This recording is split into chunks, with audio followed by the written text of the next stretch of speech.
जय शिव शंकर।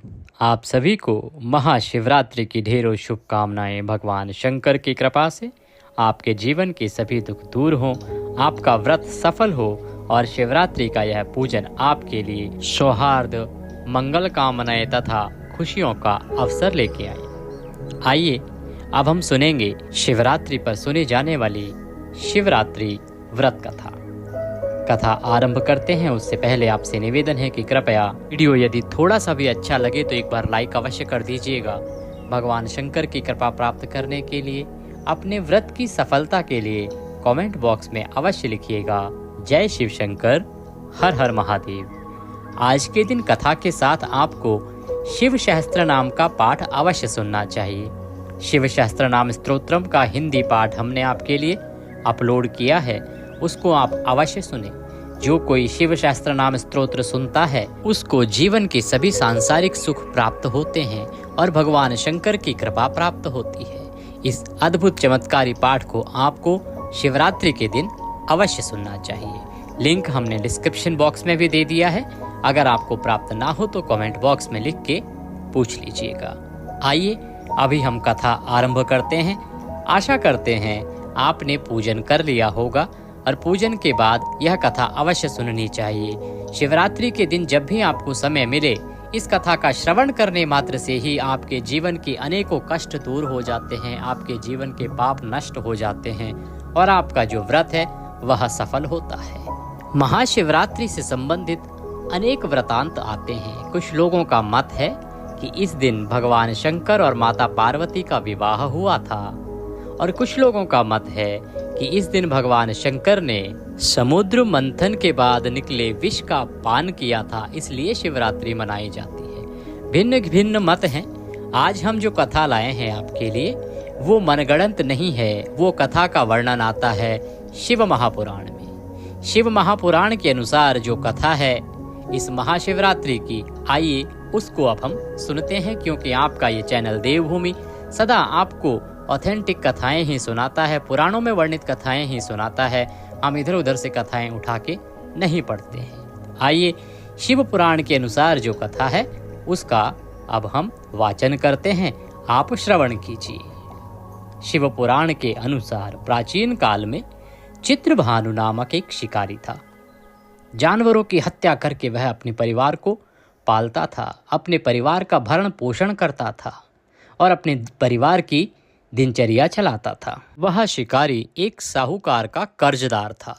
उसने एक साहूकार से बहुत सारा कर्ज ले रखा था जो उसने अभी तक नहीं चुकाया था। लेकिन उसका ऋण जो है समय पर ना चुका सका। इस कारण से साहूकार उससे क्रोधित हो गया और क्रोधित होकर साहूकार ने शिकारी को पकड़ लिया और पकड़ के शिव मठ में बंदी बना लिया। संयोग देखिए कि संयोग से उस दिन शिवरात्रि थी। शिवरात्रि क्या, फाल्गुन मास के कृष्ण पक्ष की चतुर्दशी तिथि। साहूकार के घर पर उस दिन पूजा हो रही थी।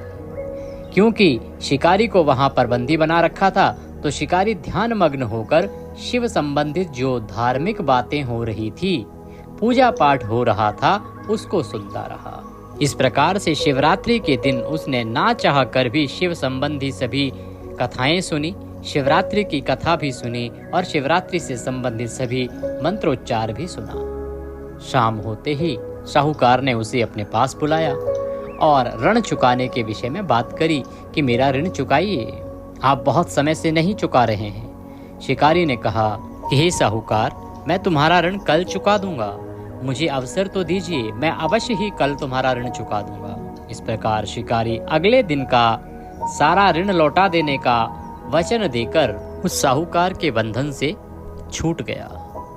अपनी दिनचर्या की भांति वह जंगल में शिकार के लिए निकल गया, क्योंकि उसे अपने परिवार का भरण पोषण करना था। लेकिन दिन भर बंदी गृह में रहने के कारण भूख प्यास से व्याकुल था। क्योंकि दिन में उसे बंदी बना के रखा गया था, वहां उसे न खाना मिला न पानी मिला। शिकार खोजता हुआ वह बहुत दूर निकल गया। जब अंधेरा हो गया तो उसने विचार किया कि रात जंगल में ही बितानी पड़ेगी, क्योंकि अब खाली हाथ अगर जाएंगे तो घर पर जो उसका परिवार है वो क्या खाएगा। इसीलिए वो खाली हाथ नहीं लौट सकता और उसे अब शिकार के लिए रात्रि भर यहीं शिकार का इंतजार करना पड़ेगा और शिकार करके ही घर जाना होगा। उस वन में एक तालाब था और तालाब के किनारे पर एक बेल का पेड़ था। अतः वह बेल के पेड़ पर चढ़कर रात बीतने का इंतजार भी करने लगा। साथ ही उसने विचार किया कि रात्रि में अवश्य ही कोई ना कोई जानवर इस तालाब पर पानी पीने तो आएगा ही, तो मैं उसका शिकार करूंगा और सुबह होके उसे अपने परिवार के पास ले जाऊंगा। तालाब किनारे जिस वृक्ष पर वह इंतजार कर रहा था, रात्रि में छुपा हुआ था, वह विल्व का जो वृक्ष था उसके नीचे एक शिवलिंग था जिसके बारे में उसको ज्ञान नहीं था। अतः शिकारी को उसका पता न चला। उसने अपने बैठने के लिए और छुपने के लिए जो पड़ाव बनाया, तो पड़ाव बनाते समय उसने जो टहनियाँ तोड़ी वे संयोग से शिवलिंग पर गिरती चली गई। इस प्रकार दिन भर भूखे प्यासे शिकारी का व्रत भी हो गया था और शिवलिंग पर बिल्व पत्र भी चढ़ गई। एक पहर रात्रि बीत जाने पर एक गर्भिणी हिरणी तालाब पर पानी पीने पहुंची। जैसे ही शिकारी ने किसी जानवर के पानी पीने की आवाज सुनी, उसने देखा तो वहां तालाब पर एक हिरणी पानी पी रही थी। उसे देखते ही शिकारी ने धनुष पर तीर चढ़ाकर जो ही प्रत्यंचा खींची तो उसके हाथों से बिल्व पत्र के पत्ते टूटकर शिवलिंग पर गिर गए। इस प्रकार से प्रथम प्रहर की पूजा में पुनः शिवलिंग पर बिल्व पत्र अनजाने में ही अर्पित हो गए। तभी संयोगवश हिरणी ने उसे देख लिया और वह हिरणी बोली, मैं गर्भिणी हूँ, शीघ्र ही प्रसव करूंगी। तुम एक साथ दो जीवों की हत्या करोगे, जो ठीक नहीं है। मैं अपने बच्चे को जन्म देकर शीघ्र ही तुम्हारे समक्ष प्रस्तुत हो जाऊंगी, तब मार लेना। शिकारी ने प्रत्यंचा ढीली कर दी और हिरणी जंगली झाड़ियों में लुप्त हो गई। प्रत्यंचा चढ़ाने तथा ढीली करने के वक्त कुछ बिल्वपत्र अनायास ही टूटकर शिवलिंग पर गिर गए थे। इस प्रकार से उससे अनजाने में ही प्रथम प्रहर की पूजा संपन्न हो गई और इसी के साथ प्रथम प्रहर भी समाप्त हो गया। शिकारी वहां पेड़ पर रात्रि बिताते हुए विश्राम करने लगा। कुछ ही समय बाद पुनः उसे आभास हुआ, कुछ आवाज सुनाई दी। उसे लगा कि कोई ना कोई तालाब पर है। उसने देखा तो वहां एक और हिरणी थी जो वहां निकल आई थी। अब तो शिकारी की प्रसन्नता का ठिकाना ही ना रहा। उसे लगा कि इस शिकार को वह अपने हाथ से नहीं जाने देगा और अवश्य ही अपने परिवार के भरण पोषण के लिए इसे मारकर अपने साथ ले जाएगा। जैसे ही उसने हिरणी को देखकर मारने के लिए प्रत्यंचा पर बाण चढ़ाया, उसके हाथ से कुछ बिल्व पत्र टूटकर पुनः शिवलिंग पर अर्पित हो गए और इस प्रकार से यह समय दूसरे पहर का था और अनजाने में ही उससे दूसरे प्रहर की पूजा शिवलिंग की हो गई। इसी बीच उस हिरणी ने उसे देख लिया और वह हिरणी विनम्रता पूर्वक बोली, हे शिकारी, मैं थोड़ी देर पहले ही ऋतु से निवृत्त हुई हूँ, कामातुर विहरणी हूँ, अपने प्रिय की खोज में भटक रही हूँ। मैं अपने पति से मिलकर शीघ्र ही तुम्हारे पास आ जाऊंगी, तुम मेरा यकीन करो। शिकारी को इस बार यकीन ना रहा।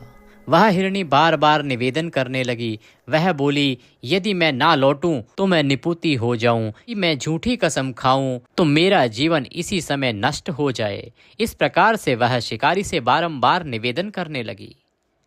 बार बार प्रार्थना करने पर शिकारी ने उसे भी जाने दिया। इस प्रकार 2 बार शिकार को खोकर उसका माथा ठनका। वह चिंता में पड़ गया कि अब किस प्रकार से वह शिकार अपने परिवार के लिए लेकर जाएगा। रात्रि का आखिरी पहर बीत रहा था। इस प्रकार बिल्वपत्र गिर जाने से अनजाने में ही दूसरे प्रहर की पूजा भी शिकारी द्वारा संपन्न हो गई। कुछ समय और व्यतीत हो जाने के बाद शिकारी ने देखा कि एक हिरणी अपने बच्चों के साथ वहां निकल आई है। शिकारी के लिए यह स्वर्णिम अवसर था। उसने धनुष पर तीर चढ़ाने में देर नहीं लगाई। वह तीर छोड़ने ही वाला था कि हिरणी की निगाह उस पर पड़ी और वह जोर से बोली, हे शिकारी, मैं इन बच्चों को इनके पिता के हवाले करके लौट आऊंगी। इस समय मुझे मत मारो, क्योंकि यदि मैं मर गई तो इन बच्चों को कौन देख रेख करेगा, इन बच्चों का कौन भरण पोषण करेगा, और ये बच्चे अनाथ होकर किसी अन्य शिकारी द्वारा मार दिए जाएंगे। मैं तुमसे प्रार्थना करती हूँ, मुझे एक अवसर दो, मैं इन बच्चों को इनके पिता के पास छोड़कर तुरंत ही लौट आऊंगी। मैं प्रार्थना करती हूँ कि इस समय मुझे मत मारो, मुझे मत मारो। शिकारी हंसा और बोला, सामने आए शिकार को छोड़ दूं? मैं ऐसा मूर्ख नहीं। इससे पहले मैं 2 बार अपना शिकार खो चुका हूँ। मेरे बच्चे भूख प्यास से व्यग्र हो रहे होंगे। वो घर पर अकेले हैं, भूखे हैं, प्यासे हैं। उत्तर में हिरनी ने फिर कहा, जैसे तुम्हें अपने बच्चों की ममता सता रही है, ठीक वैसे ही मुझे भी अपने बच्चों की ममता सता रही है। यदि मैं तुम्हारे द्वारा मार दी जाऊंगी तो इनकी देखरेख कौन करेगा?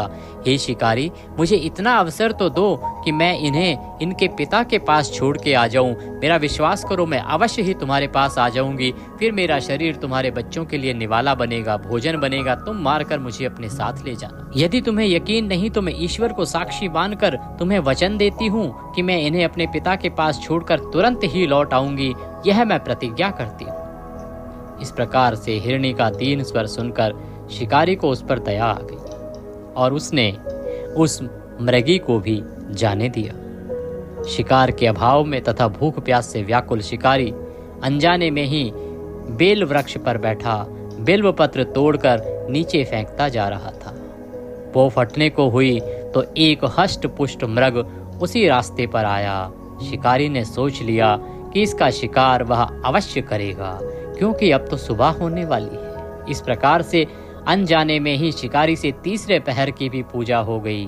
शिकारी की तनी प्रत्यंचा देखकर मृग विनीत स्वर में बोला, हे शिकारी, यदि तुमने मुझसे पूर्व आने वाली 3 मृगियों तथा छोटे बच्चों को मार डाला है तो मुझे भी मारने में विलंब ना करो, ताकि मुझे उनके वियोग में एक क्षण भी दुख ना सहना पड़े। मैं उन हिरनियों का पति हूँ। यदि तुमने उन्हें जीवन दान दिया है तो मुझे भी कुछ क्षण का जीवन देने की कृपा करो। मैं उनसे मिलकर तुम्हारे समक्ष उपस्थित हो जाऊंगा। मेरा यह हष्ट पुष्ट शरीर यदि तुम्हारे बच्चों के काम आता है, किसी जीव के जीवन को बचाने के काम आता है, तो इससे अधिक पुण्य का काम मेरे लिए क्या हो सकता है? मृग की बात सुनते ही शिकारी के सामने पूरी रात का घटनाक्रम घूम आया। उसने सारी कथा मृग को सुना दी कि किस प्रकार से पहली हिरनी आई और उसके कहने पर उसे जाने दिया, परंतु वह लौटकर अभी तक नहीं आई। पुनः दूसरी हिरनी आई, उसे भी किस प्रकार से उसने जाने दिया और वह भी अभी तक लौटकर नहीं आई।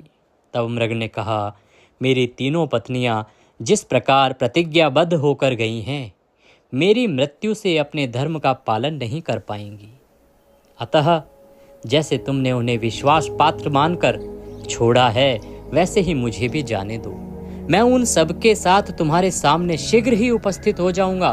फिर तुम हमें मारकर अपने बच्चों के लिए ले जाना, चाहे जो चाहो वह कर लेना। इस प्रकार से वह हिरण बारंबार शिकारी से प्रार्थना करने लगा। शिकारी ने उस पर दया की और उसे भी जाने दिया, परंतु जब उसने प्रत्यंचा चढ़ाई तो उसके तीर और धनुष से टकराकर कुछ बिल्व पत्र नीचे शिवलिंग पर जा गिरे थे। इस प्रकार से एक और प्रहर की पूजा पूर्ण हो गई थी। इस प्रकार थोड़ी ही देर में प्रातः हो गई। उपवास, रात्रि जागरण तथा शिवलिंग पर बेलपत्र चढ़ने से अनजाने में ही शिकारी की पूजा पूर्ण हो गई। अनजाने में ही की हुई इस पूजा का परिणाम उसे तत्काल ही मिला। शिकारी का हिंसक हृदय निर्मल हो गया, उसमें सद्भाव भक्ति भाव का वास हो गया। थोड़ी ही देर बाद वह मृग सपरिवार शिकारी के समक्ष उपस्थित हो गया ताकि वह उनका शिकार कर सके, किंतु जंगली पशुओं की ऐसी सत्यता, सात्विकता एवं सामूहिक प्रेम भावना देखकर शिकारी को बड़ी ग्लानि हुई। उसने मृग परिवार को जीवन दान दे दिया। उसने कहा कि जिस प्रकार से तुम्हारा एक दूसरे के प्रति प्रेम है, जिस प्रकार से तुम एक दूसरे के प्रति लगाव रखते हो, उसका ख्याल रखते हो, और जिस प्रकार से मुझे वचन देने के बाद अपनी मृत्यु जानकर भी मेरे पास लौट आए हो, मुझे इससे अति प्रसन्नता हुई कि एक जानवर के अंदर भी इस प्रकार का प्रेम भाव कहाँ से आ सकता है, सत्यता कहाँ से आ सकती है, सात्विकता कैसे हो सकती है। तुम्हारी इस सात्विकता, सत्यता और प्रेम भाव से मैं बड़ा प्रसन्न हुआ। तुम जाओ, मैं तुम सबको जीवन दान देता हूँ। इस प्रकार से वो सभी जो मृगों का झुंड था वह शिकारी के यहाँ से वापस चला गया। अनजाने में शिवरात्रि का व्रत का पालन करने से ही शिकारी का न केवल जीवन बदला, विचार बदले, वरन उसे अथाह स्वर्ण की प्राप्ति हुई। उसे लेकर वह अपने परिवार के पास गया और इस जीवन में, इस पृथ्वी पर सभी सांसारिक सुखों को भोगता हुआ, सभी ऐश्वर्यों को प्राप्त करता हुआ, सभी इच्छित फलों को प्राप्त करता हुआ, वह अंत समय में मोक्ष को प्राप्त करता है। जब मृत्यु काल में यमदूत उसके जीव को ले जाने आए तो शिवगणों ने उन्हें वापस भेज दिया तथा शिकारी को शिवलोक ले गए। शिव जी की कृपा से ही अपने इस जन्म में राजा चित्रभानु अपने पिछले जन्म को याद रख पाए तथा महाशिवरात्रि के महत्व को जानकर उसका अगले जन्म में भी पालन कर पाए और वह अगले जन्म में भी इसी प्रकार से शिवरात्रि का विधि विधान से पूजन व व्रत करके व्रत कथा का श्रवण करते रहे। बोले शंकर भगवान की जय। तो इतनी अद्भुत महिमा है इस महाशिवरात्रि की कि यदि अनजाने में भी किसी से बिल्व पत्र अर्पित हो जाए तो उसका जीवन संवर जाता है। कथा यहाँ पर समाप्त होती है। कथा अगर थोड़ी सी भी अच्छी लगी हो तो कृपया एक बार लाइक अवश्य कर दीजिएगा। कमेंट बॉक्स में जय शिव शंकर या हर हर महादेव अवश्य लिखिएगा। आपका व्रत सफल होगा। कथा के बाद अब आप शिव शस्त्र नाम स्तोत्रम अवश्य सुनिएगा। भगवान शंकर सब पर कृपा करें। हर हर महादेव। आप सभी को शुभ महाशिवरात्रि।